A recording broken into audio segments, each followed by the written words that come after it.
Second world ওয়ারের পরে আমেরিকানরা আমাদের উপরে বোম মেরেছে, কিন্তু আমরা এইটুকু বুঝতে পেরেছিলাম যে আমাদের পাশে আছে চায়না, এবং চায়না ইজ ইমার্জিং টাইগার ফিউচারে, এবং দে আর কমিউনিস্ট।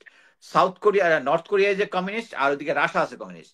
এদের প্রভাব বলয়ের ভিতরে থেকে আমরা রাইজ করতে পারবো না। So we needed to Lin on America. আমেরিকার থেকে আমরা সিকিউরিটি হেল্প দিয়েছি, সেম অ্যান্সারটা কোরিয়ারও দিয়েছি আর কি। লিন অন করেছি করে উই মানে এক্সেল। সো এইখানে জিনিসটা বুঝতে হবে যে সবাই যখন বলে যে আমেরিকা আমেরিকা আমেরিকা আমেরিকা, যারা আমেরিকার সাথে ডিপ্লোমেসি, রং ডিপ্লোমেসি করেছে তারা ধ্বংস হয়েছে, এবং দেয়ার আর সাম জিওপলিটিক্যাল ইস্যু। বাট কথা হচ্ছে প্রপার ডিপ্লোমেসি করলে, আমেরিকার সাথে থাকলে আমরা এই ইন্ডিয়ান হেজিমনি থেকে দূরে থাকতে বলে আমার বিশ্বাস। এবং এই সিচুয়েশনে আমরা যদি আমেরিকার দিকে লিন হই, উইল নট মেক এ দালাল। কেউ জাপানকে বলে না যে তারা আমেরিকান দালাল। আমি যেটা শুনেছি যে চীনের সাথে একটা, ওই যখন প্রফেসর ইউনুস চীনে গিয়েছিলেন, তখন সাইড টেবিলে এদের একটা অসমর্থিত সূত্র অফকোর্স, বাট একটা কথা হয়েছে। এই জন্যই আমি স্ট্রংলি বললাম যে তারা এখন পর্যন্ত এটার এগেনস্টে কথা বলে নাই। মানে আমি বলতে চাচ্ছি, একটা সেমিনার করে যে জিনিসটা বোঝানো যাইতো যে আমরা আমরা এই যদি করিডোর যেটা দিব, এটার মেইন হ্যান্ডলার হচ্ছে জাতিসংঘ। জাতিসংঘের সাথে আমার একটা মেমোরেবল আন্ডারস্ট্যান্ডিং হবে, আহ, আরাকান আর্মির সাথে একটা হবে, জান্তা সরকারের সাথে একটা হবে। জান্তা সরকার যদি সাইন না করে, তার ডিসিশন জাতিসংঘ নিবে, আমাদের কোনো দায় নাই। আমাদের দায় হচ্ছে এখান থেকে, পোর্ট থেকে জিনিসগুলো আসবে, একটা আন্তর্জাতিক দরপত্র হবে, ওখানে ট্রাক দিয়ে পাস করে গুন্দুম বর্ডার দিয়ে যে ব্রিজটা আছে, ব্রিজটা দিয়ে ওই পর্যন্ত দিয়ে আমাদের দায়িত্ব শেষ। সো এটার ভিতর দিয়ে ত্রাণ যাচ্ছে, এটা আমাদের দায়িত্ব শেষ। এখানে কোনো যুদ্ধ, আমাদের এখানে তো কোনো যুদ্ধ অবস্থাও নাই। সো এর পরবর্তীতে হচ্ছে আরাকানের এরিয়া। বাট আমরা যদি এই করিডোরটা না দিই, এবং জাতিসংঘ যেটা করেছে যে ওখানে একটা ফেমিন হইতে পারে, যদি ফেমিন হয়, আমরা ফিউচারে আবার আরেকটা ইনফ্লাক্স অফ রিফিউজি আসতে পারে।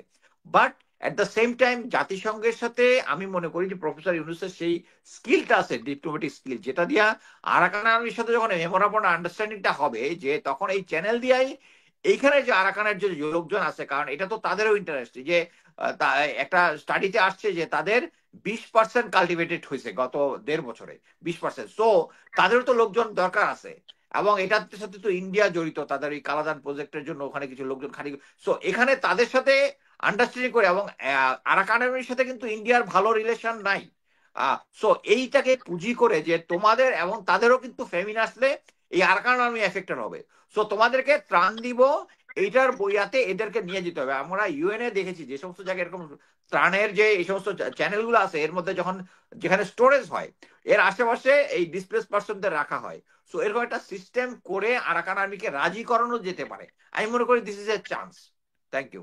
তো সেখানে খলিলুর রহমান যেটা বললেন যে আমরা কথাও বলি নাই, কথা বলবো না, তো এটা কেন বললেন উনি এইটা কেন এত বললেন, এটা কিছুর পরে? আসলে আমারও প্রশ্ন। আমার উচিত ছিল, এটার মধ্যে এত কোনো কমপ্লিকেসি কোনো কিছু নাই, এখানে দেশ বিক্রি করে মানে দেওয়ার উনি কোনো তো কাহিনী নাই।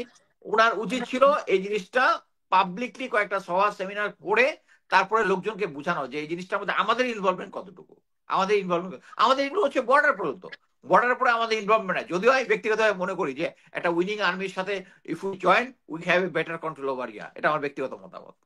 আমরা সবাই জানি যে জাপানে আমেরিকা অ্যাটম বোম মারছিল, তাই না? ফ্যাটম্যান আর লিটল বয় দুইটা মারছিল, মারার পরে এবং কোরিয়াতে, কোরিয়ার সাথে না, কোরিয়ার পক্ষে, সাউথ কোরিয়ার পক্ষে যুদ্ধ করেছে। তাদেরকে অ্যাটম বোম মারার পরে ওখানে আমেরিকার বেজও ছিল, এবং পরবর্তীতে অ্যাকচুয়ালি মিউচুয়াল আন্ডারস্ট্যান্ডিং ওখানে ছিল। আচ্ছা, থাকার পরে তারা যেটা হয়েছে, তারা কিন্তু টেকনোলজিক্যালি খুব করছে, এবং বর্তমানে জাপানের যে স্ট্যাটাস ইজ ভেরি হাই, মানে ওয়ার্ল্ডের ভিতরে একটা রেসপেক্টেবল পজিশন, তাদের টেকনোলজি, তাদের সবকিছু আছে। সো এখনো কিন্তু আমেরিকার বেস কিন্তু ওখানে আছে। এর মধ্যে বেশ কয়েকবার কন্ট্যাক্ট টন্ট্যাক্ট হয়েছে, রিকন্ট্যাক্ট হয়েছে। বাট আমেরিকা, জাপানের আর্মিটাও অনেক পরে, যারা যখন অর্থনৈতিকভাবে স্ট্রং হয়েছে, তখন তারা ইয়ে করেছে। কেন তাদেরকে অ্যাকচুয়ালি ইউএন মিশনে থেকে এরকম একজনকে জিজ্ঞেস করা হয়েছিল যে তারা কেন, তাদের অ্যান্সারটা ছিল খুব যে সেকেন্ড ওয়ার্ল্ড ওয়ারের পরে আমেরিকানরা আমাদের উপরে বোম মেরেছে, কিন্তু আমরা এইটুকু বুঝতে পেরেছিলাম যে আমাদের পাশে আছে চায়না, এবং চায়না ইজ ইমার্জিং টাইগার ফিউচারে, এবং they are communist. South Korea north কোরিয়ায় যে কমিউনিস্ট আর ওদিকে রাশিয়া আছে কমিউনিস্ট, এদের প্রভাব বলয়ের ভিতরে থেকে আমরা রাইজ করতে পারবো না। So we needed to Lin on America. আমেরিকার থেকে আমরা সিকিউরিটি হেল্প দিয়েছি, সেম অ্যান্সারটা কোরিয়ারও দিয়েছি আর কি। লিন অন করেছি করে উই মানে এক্সেল।